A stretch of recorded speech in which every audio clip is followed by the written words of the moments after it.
तो नमस्कार, स्वागत है दोस्तों आप सभी लोगों का एक और नए वीडियो लेक्चर में। दोस्तों इस वीडियो में हम बात करेंगे इम्परेटिव सेंटेंसेस के बारे में। उन्हें हम किस तरीके से इनडायरेक्ट नरेशन में बदलते हैं, इसकी हम बात करेंगे आज। तो सबसे पहले देखिए, इम्परेटिव सेंटेंस के बारे में थोड़ा सा जान लेते हैं कि इम्परेटिव सेंटेंस क्या होते हैं। इम्परेटिव सेंटेंसेस इनके बारे में थोड़ी सी दोस्तों जानकारी लेंगे सबसे पहले। तो दोस्तों मैं आपको बता दूं, जो इम्परेटिव सेंटेंसेस हमारे होते हैं, इम्परेटिव इसका मतलब होता है दोस्तों आज्ञावाचक वाक्य। आज्ञावाचक वाक्य यानी कि इनमें आपको तीन चीज़ें देखने को मिलेंगी। या तो प्रार्थना देखने को मिलेगी, ठीक है, या आज्ञा देखने को मिलेगी, या आपको क्या मिलेगा, सलाह मिलेगी। आपको ये तीन चीज़ें मिलेंगी। और मैं सही बताऊं, अगर आप यहाँ पे जो रिपोर्टिंग वर्ब मिलेगी आपको सैड, उनको इन्हीं तीनों में चेंज करना है। अगर प्रार्थना दिखेगी तो आप क्या करोगे, सीधी बात है प्रार्थना। यहाँ पे प्रेड मत कर देना, वो ऑप्टेटिव के लिए होता है। यहाँ पे प्रार्थना यानी कि सीधी बात है, यहाँ पे बात कर रहा है रिक्वेस्टेड। रिक्वेस्टेड का मतलब, रिक्वेस्ट का मतलब भी प्रार्थना ही करना होता है ना। ऐसे ही आज्ञा है, इसको भी आप क्या करोगे, चेंज करोगे, तो ये तो ऑर्डर हो जाएगा आपका, ऑर्डर, ठीक है। और ये है आपकी सलाह। सलाह यानी कि एडवाइस्ड। बस ये तीन चीज़ें हैं आपकी, ध्यान से देख लीजिए। ये तीन चीज़ें यानी प्रार्थना को आप रिक्वेस्टेड कहते होगे, जब सेट को चेंज करोगे आज्ञा को ऑर्डर्ड कह दोगे और सलाह को एडवाइस्ड कह दोगे। ये तो मैंने मोटी मोटी बातें बता दी, लेकिन मैं सबसे पहले बताना चाहूँगा कि इम्परेटिव सेंटेंस को आज्ञावाचक वाक्य कहते हैं। ये बात मैंने आपको बताई। दूसरी बात, इसे हम पहचानेंगे कैसे, जब ये हमें भैया डायरेक्ट नरेशन के अंतर्गत मिलेगा तो हम इसे कैसे पहचानेंगे। तो इसकी पहचान की सिंपल सा ट्रिक है, उसको याद रख लो दोस्तों। सबसे पहली बात, इसमें कभी भी सब्जेक्ट दिखाई नहीं देगा। सब्जेक्ट नहीं दिखेगा, नहीं दिखेगा। जब सब्जेक्ट दिखेगा ही नहीं तो कैसे करके बनाओगे भाई, सब्जेक्ट तो इसमें होता ही नहीं है, सब्जेक्ट दिखेगा ही नहीं, यानी कि सब्जेक्ट छिपा रहता है। ये पहली पहचान है इसकी। दूसरी पहचान, ये हमेशा वर्ब की फर्स्ट फॉर्म से शुरू होते हैं। किससे होते हैं, वर्ब की फर्स्ट फॉर्म से शुरू होते हैं, शुरू होते हैं। तो इससे दोस्तों आपको क्या समझ में आया। सबसे पहले मैंने आपको बताया कि इम्परेटिव सेंटेंस आज्ञावाचक वाक्य होते हैं, जिनमें प्रार्थना होती है, आज्ञा होती है और सलाह होती है, ठीक है। दो तीन चीज़ें होती हैं। अब इनकी पहचान क्या होती है, कैसे करके हम पहचानेंगे कि जो डायरेक्ट नरेशन में हमें वाक्य दे रखा है यानी सेंटेंस दे रखा है वो इम्परेटिव सेंटेंस ही है, ये हम कैसे पहचानेंगे। तो उसके लिए सिंपल सी दोस्तों बात है। पहली बात आपको ये देखना है कि सब्जेक्ट ना दिया हो। अगर सब्जेक्ट नहीं दिया है तो सिंपल सी बात है, वो कौन सा होगा, इम्परेटिव सेंटेंस होगा। चलो मान लिया कि आपको ये पहचान समझ में नहीं आई, तो एक बात ध्यान रखना, हमेशा किससे होगा, वर्ब की फर्स्ट फॉर्म से शुरू होगा। जैसे गो है, कम है, ये चीज़ें होगी, मतलब वर्ब की फर्स्ट फॉर्म होगी और कुछ नहीं होगा। तो वर्ब की फर्स्ट फॉर्म से शुरू होगा, तब भी आप आराम से पहचान लोगे, ठीक है। तो अब बात करते हैं इनको बनाने का तरीका, यानी कि इनको और रूल्स हम बात करते हैं, डिस्कस करते हैं और रूल। तो मैंने ये चीज़ें बता दी हैं। जब देखिए आपको, देखिए अब आप, एक बात आपके दिमाग में बिल्कुल घूम जानी चाहिए। एक बात अपने दिमाग में बिठाओ कि हम ये कैसे करते हैं कि सैड को उठा के हम रिक्वेस्टेड कर देते हैं, सैड को उठा के हम ऑर्डर्ड भी कर देते हैं, और सैड को उठा के हम एडवाइज्ड भी कर देते हैं। मतलब ये कैसे होता है, ये बात आपकी कन्फ्यूज़न में रहती है कि ये कैसे होता है। तो दोस्तों ये जो चेंजेस मैंने आपको बताए सैड के, ये पूरे होते हैं रिपोर्टेड स्पीच के सेंस के अनुसार। अब ये सेंस क्या होता है, सेंस होता है दोस्तों उसका अर्थ, ठीक है, जिसे आप सिंस भी कहते हो, लेकिन सिंस होता नहीं है। सिंस का मतलब होता है बीता हुआ, सिंस नहीं होता है, सेंस होता है। सेंस माने अर्थ, ठीक है। तो यानी कि इनके अर्थ के अनुसार होता है। जैसे मान लीजिए रिपोर्टिंग वर्ब में अगर आपसे, आपको देखते ही पता चल जाएगा। अभी मैं कुछ वाक्य लूँगा ना, तब मैं आपको बताऊंगा। आप जैसे रिपोर्टेड स्पीच को पढ़ोगे आपको तुरंत पता चल जाएगा कि उसमें प्रार्थना की जा रही है, या आज्ञा दी जा रही है, या सलाह दी जा रही है। आप तुरंत देखते ही बता दोगे ये मेरा वादा है, बिल्कुल। अब चलिए अब इसके बात करते हैं छोटी छोटी बातें। ये तो हमने सैड को बदलने का, यानी पहला रूल यहाँ पे हमने बताया सैड को बदलने का। सैड को क्या कर दोगे, रिक्वेस्टेड कर दोगे, अर्थ के अनुसार रिक्वेस्टेड कर दोगे, ऑर्डर्ड कर दोगे, एडवाइज कर दोगे। ये 3 काम करने हैं। उसके बाद दूसरा काम जो आता है दोस्तों, इसमें देखिए करना क्या होता है, इसमें आपको कोई भी कंजंक्शन नहीं लगाना होता। इसमें आपको टू इन्फिनेटिव के माध्यम से, टू इन्फिनेटिव के माध्यम से जोड़ दिया जाता है, जोड़ दिया जाता है। जो रिपोर्टेड स्पीच होती है उसको टू के माध्यम से जोड़ दो, बस टू इन्फिनेटिव के माध्यम से। क्योंकि टू इन्फिनेटिव के माध्यम से क्या जोड़ा जाता है, उद्देश्य जोड़ा जाता है। सीधी सी बात है, ये हम बातें अच्छी तरीके से जानते हैं। सिंथेसिस ऑफ सेंटेंसेस जब पढ़ाएंगे तब बताएंगे, ठीक है। हालांकि ये पिछली साल की बातें आपको पता होंगी।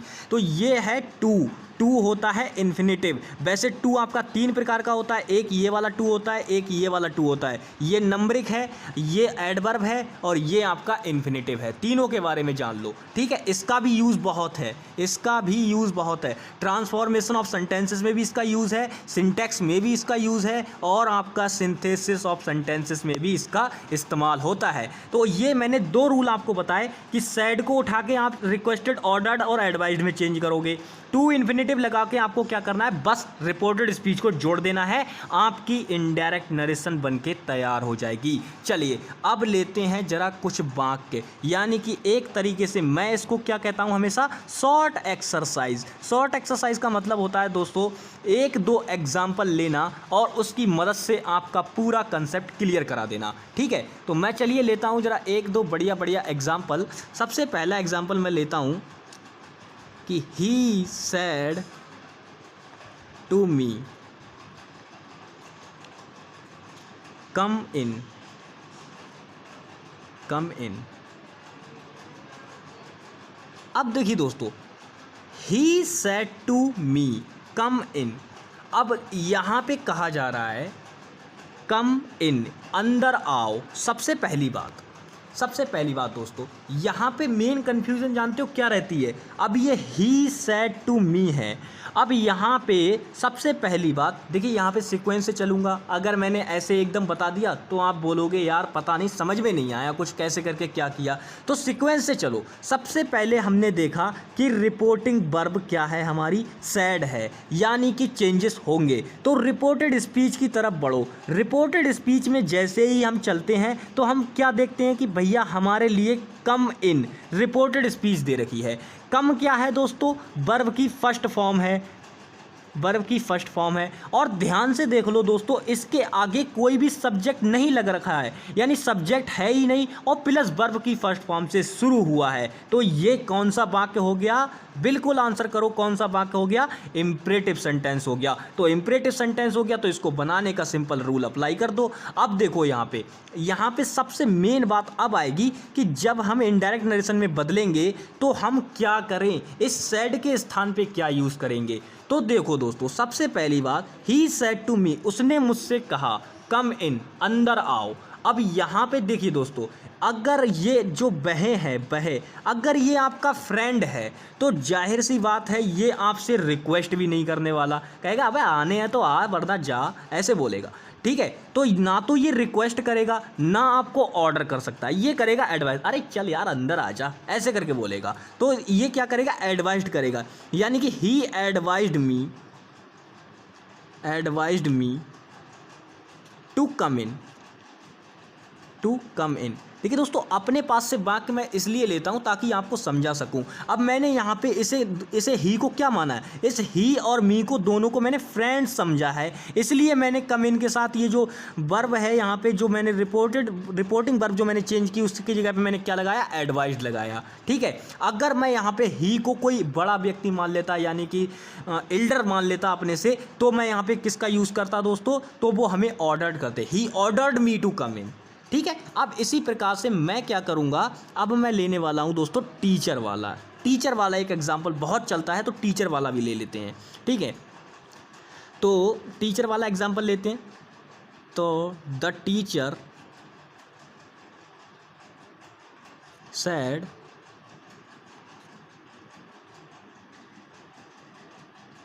ओपन द डोर,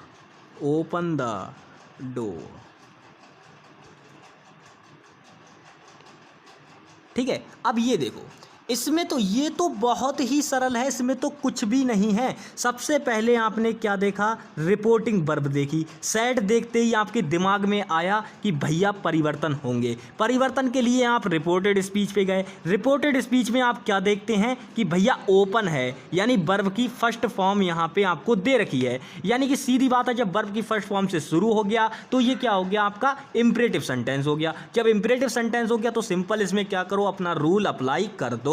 तो रूल अप्लाई करने से पहले आ जाओ भैया, चेंजेस करते हैं। द टीचर तो सेम रहेगा, कोई चेंज नहीं होगा। लेकिन दोस्तों जो सैड है ये क्या हो जाएगा, एक बात बताओ, टीचर किसी से भी कह दे दरवाज़ा बंद करने के लिए, जब तक वो बच्चे से कहे चाहे किसी कर्मचारी से कहे, सबको क्या करेगा, आदेश देगा, ऑर्डर ही देगा और कुछ नहीं कह सकता। देखिए अगर मान लीजिए आप टीचर हो, आप पढ़ा रहे हो और बच्चा आ रहा है, बार बार दरवाज़ा खोल रहा है, तो आप क्या करोगे, ओपन द डोर। मतलब जैसे दरवाज़ा बंद है तो आप बोलोगे ओपन द डोर, तो दरवाज़ा खोल देगा वो। जैसे मान लीजिए आपको गर्मी लग रही है तो आप दरवाज़ा खुलवाने के लिए क्या कहोगे, ओपन द डोर, तो दरवाज़ा खोल देगा वो। लेकिन आप क्या कर रहे हो, आप आदेश दे रहे हो उसको, ठीक है। ऐसे ही आपको ठंडी लग रही है तो आप क्या करोगे, बोलोगे close the door. Close the door बोलोगे तो दरवाज़ा बेचारा बच्चा बंद कर देगा। क्यों कर देगा, क्योंकि आपने उसे आदेश दिया, रिक्वेस्ट नहीं की है कि बेटा दरवाज़ा बंद कर दो, ऐसा नहीं कहा है आपने, आपने सीधे आदेश दिया है कि दरवाज़ा खोल दो, ठीक है, यहाँ पे वाक्य के अनुसार। तो यहाँ पे हम क्या करेंगे, सैड को क्या कर देंगे, ऑर्डर्ड कर देंगे दोस्तों, ऑर्डर्ड, और टू लगा के क्या कर देंगे, सिंपल। देखिए टू लगाने के बाद कोई परिवर्तन नहीं होता, ये बात ध्यान रखना। टू लगाने के बाद कोई भी अप्लाई ही नहीं होती है कोई चीज़, सीधा सिंपल जो भी दे रखा होता है वही लिखना पड़ जाता है यहाँ पे, ओपन द डोर। यही तो खासियत है इस वाले की, बहुत ही इजी रूल होता है इसका, ठीक है। और मैं बताऊं दोस्तों, इसके लिए मुझे 2 क्लासेस लेनी होंगी, क्योंकि एक में काम नहीं चलने वाला है। ये मैंने नॉर्मल 2 सेंटेंसेस आपको बताए हैं, बिल्कुल इसी प्रकार से मिलते हैं और कुछ नहीं मिलेगा आपको। क्या करेगा, देखिए यहाँ पे सीधी बात है, अभी तो आपसे ये बड़ा है इसीलिए, अगर मान लीजिए यहाँ पे the peon said to the principal, और कह दे यहाँ पे कोई भी वाक्य ले ले कि मे आई गो आउट, ऐसे करके कुछ भी दे दे A to Z कि मतलब गो आउट, ऐसे करके कुछ भी, तो देखिए पियोन है, बाहर जाने के लिए क्या करेगा बेचारा, रिक्वेस्ट ही तो करेगा बाहर जाने के लिए, तो वहाँ पे रिक्वेस्ट लग जाएगा, सिंपल ऐसे करके करना है। मतलब आपको ये रिपोर्टेड स्पीच बता देगी कि आपको यहाँ पर क्या लगाना है। यानी रिपोर्टेड स्पीच देखते ही और यहाँ पे सब्जेक्ट देखते ही, ये 2 चीज़ें देखते ही आप पता कर लोगे कि आपको यहाँ पे क्या यूज़ करना है, ठीक है। एडवाइस्ड लगानी है, ऑर्डर्ड लगाना है या रिक्वेस्टेड लगाना है, तीनों चीज़ें अपने आप पता चल जाएंगी, ठीक है। तो अब आगे बढ़ते हैं दोस्तों, बिल्कुल बहुत ही ज़्यादा बेहतरीन चीज़ों पे, क्योंकि इतने से काम नहीं चलेगा, इतने से काम हमारा नहीं चलेगा। हम आगे बढ़ते हैं बिल्कुल छोटे छोटे रूल्स की तरफ। छोटे रूल्स क्यों हैं, क्योंकि इनकी ज़रूरत पड़ती है, क्योंकि ऐसे रूल पूछ लिए जाते हैं। अब मैं बताना चाहूँगा, देखिए दो तो मैंने बताए थे कि भैया इन्फिनेटिव लगा के जोड़ देते हैं और सिंपल जो भी चेंजेस किया जाता है वो है। अब एक बात यहाँ पे याद रख लो, जब भी वाक्य में आपको डू नॉट दिख जाए, डू नॉट दिख जाए, तो इसको बनाने के दोस्तों 2 नियम होते हैं। सबसे पहली बात, आपको क्या करना है, आप रिपोर्टेड स्पीच में क्या करोगे, एडवाइज्ड का प्रयोग नहीं करो, क्योंकि देखिए मना कौन करता है, अगर आपके बड़े हैं तो वो आपको देखिए ऑर्डर्ड भी लग सकता है। अगर डॉक्टर किसी चीज़ के लिए मना करेगा तो वो एडवाइज्ड करेगा, आपको ऑर्डर तो नहीं देगा, डॉक्टर का ऑर्डर थोड़ी ना ले लोगे भाई आप। तो ये यहाँ पे क्या होता है, हम डू नॉट को फॉरवर्ड कर देते हैं। क्या कर देते हैं, फॉरवर्ड। फॉरवर्ड का मतलब होता है दोस्तों, इसका मतलब ही होता है मना करना, मना करना, ठीक है।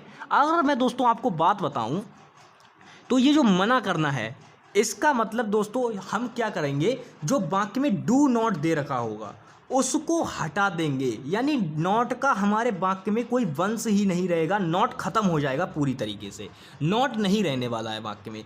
और अगर आपको डू नॉट रखना है, डू नॉट मतलब नॉट रखना है आपको वाक्य में, आपको नॉट से प्यार है, तो आप क्या करोगे, नॉट को नहीं हटाओगे। आपको मान लीजिए एडवाइज, अगर डॉक्टर की बात करें तो आप एडवाइज लगाओगे, लेकिन आपको क्या करना है, टू नॉट टू का यूज़ करना है।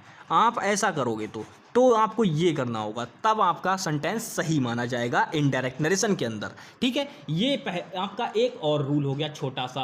अगर हम बात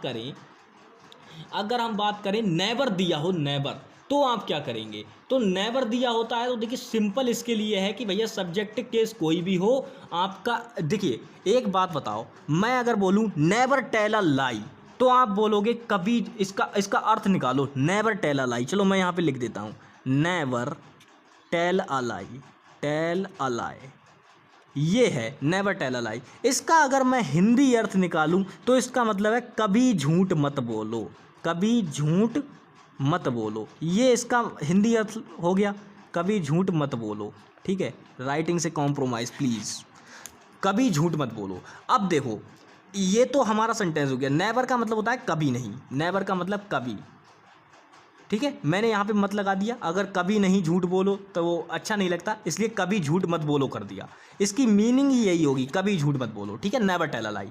तो अब इसके आगे अगर मान लो मैं लगा दूँ योर, मतलब कोई भी चीज़, जैसे मान लीजिए your father sad, your father sad, father sad, ये कर दिया मैंने, कॉमा इन्वर्टेड कॉमा, और इसे कर दिया बंद। तो आप क्या करोगे, आपके पापा यहाँ पे इस बात को लेके आपको ऑर्डर कभी नहीं करेंगे, ये बात ध्यान रखना। वो आपसे ये कहेंगे अबे झूठ मत बोल जाइयो किसी से, ऐसे नहीं कहेंगे ना, ऐसे कहेंगे बेटा कभी झूठ मत बोलना, ऐसे बोलेंगे। यानी कि समझने वाली बात यहाँ पे क्या निकल के आती है, समझने वाली बात यहाँ पे ये निकल के आती है, ये निकल के आती है कि अगर वाक्य में नेवर दिया हो, NEVER, नेवर दिया हो वाक्य में, तो चाहे कुछ हो, कोई भी सेंस निकलता हो आपकी रिपोर्टेड स्पीच का, आपको सैड जो होगा सैड, उसको आपको एडवाइज्ड ही करना है, सैड को एडवाइज्ड ही करना है। आप ऑर्डर्ड नहीं कर सकते, आप रिक्वेस्टेड नहीं कर सकते, आपको एडवाइज्ड ही करना है। अब देखिए दोस्तों, मैंने ये दो रूल जो अभी लिए हैं इनको मैं बनाता हूँ सिंपल, और फिर इस वीडियो को हम ख़त्म करेंगे। तो मैं जल्दी से पहला रूल ले लेता हूँ। पहला रूल है the doctor said, doctor said do not take butter more. ठीक है, ये कहा है। तो देखिए यहाँ पे सीधी सी बात है, वाक्य है द डॉक्टर सेड, यानी डॉक्टर ने कहा डू नॉट टेक बटर मोर, यानी बटर का मतलब होता है घी। ठीक है, तो घी ज़्यादा मत लीजिएगा, ये डॉक्टर कह रहा है, यानी परहेज बता रहा है यार, सिंपल सी बात है, परहेज बता रहा है आपको। तो यहाँ पे क्या करेगा, डॉक्टर एडवाइज्ड करेगा। अब इसको मैं दोनों प्रकार से बना के दिखाने वाला हूँ, ऐसा नहीं है कि एक प्रकार से बना दूंगा। तो सबसे पहले मैं अगर इसको मैं बनाऊंगा फॉरवर्ड से, मुझे फॉरवर्ड से बनाना बहुत पसंद है, क्योंकि उसमें सीधे नॉट खत्म हो जाता है, और नेगेटिव चीज़ें मुझे बिल्कुल पसंद नहीं है, सीधी सी बात है। तो हम इसमें क्या करेंगे, the doctor, doctor forward, forward to take butter more. बस सिंपल हो गया, ऐसे करके बनाना था। देखिए यहाँ पे किया क्या मैंने देखा कि देखिए सबसे पहले मैं वही चीज़ें बता रहा हूँ जो मैं ऑलरेडी बताता रहता हूँ आपको। सबसे पहले क्या देखो कि भैया रिपोर्टिंग वर्ब देखो, सेड देखी यानी कि चेंजेस होंगे। चेंजेस देखने के लिए मैं पहुँचा इधर जैसे ही गया तो मुझे दिखा डू नॉट, और उसके बाद वर्ब की फर्स्ट फॉर्म दिखी। अरे भैया ये हेल्पिंग वर्ब ही तो है, कहीं सब्जेक्ट इसमें आपको दिख रहा है? नहीं दिख रहा है। एक रूल फॉलो हो गया, यानी इंपरेटिव सेंटेंस हो गया, सिंपल। तो डू नॉट दिख रहा है, डू नॉट के लिए अलग रूल होता है जो कि मैंने आपको बताया। यानी डू नॉट के लिए हम दो प्रकार से बना सकते हैं। अगर हम फॉरवर्ड का इस्तेमाल करेंगे तो दोस्तों हमें नॉट खत्म हो जाएगा। बताओ भैया इसमें कहीं पे भी आपको नॉट दिख रहा है? ढूंढो इसमें कहीं पे नॉट दिख रहा है जो मैंने इनडायरेक्ट नरेशन बनाई है। नहीं दिखेगा, क्योंकि नॉट आएगा ही नहीं। अगर मैं इसको और करके बना के दिखाऊं तो मैं अब बनाऊंगा इसको नॉट यूज करके। अब इसमें नॉट आएगा, मैं जो अब बनाऊंगा अब इसमें नॉट आएगा आपका, देखना। Doctor advised to not to, मैंने बोला था, देखिए मैंने यहाँ पे बताया भी था आपको। मैंने कहा था जब हम डू नॉट को बदलेंगे तो एडवाइज्ड लगाएंगे, एडवाइज्ड के बाद में हम टू इन्फिनिटिव का प्रयोग करेंगे और नॉट टू भी लगाएंगे साथ में। तो वही मैंने किया यहाँ पे। देखिए डॉक्टर है, एडवाइज्ड कर रहा है, टू नॉट टू तो इन्फिनिटिव है ये हमारा, और ये क्या है, नॉट टू हमें लगाना पड़ता है वाक्य के बनाने के लिए, वरना अर्थ चेंज हो जाएगा। और इनडायरेक्ट नरेशन में बदलो लेकिन अर्थ चेंज नहीं होना चाहिए भाई, अर्थ चेंज नहीं होता है, वो बात अलग है, समय बदल जाता है बस, और कुछ नहीं होता है। ठीक है, तो to not to take butter more, butter more. ठीक है, इस प्रकार से बन गया। देखो दोस्तों, इस वाले में आपको नॉट दिखाई दे रहा है, लेकिन इस वाले में नॉट नहीं दिखाई देगा। बस इतना सा ही सिंपल इनमें चेंज होता है। अब हम दूसरे रूल की बात करते हैं, नेवर वाला। नेवर वाला रूल है, तो इसमें मैं देखिए यहाँ पे बात करता हूँ, he said to his brother,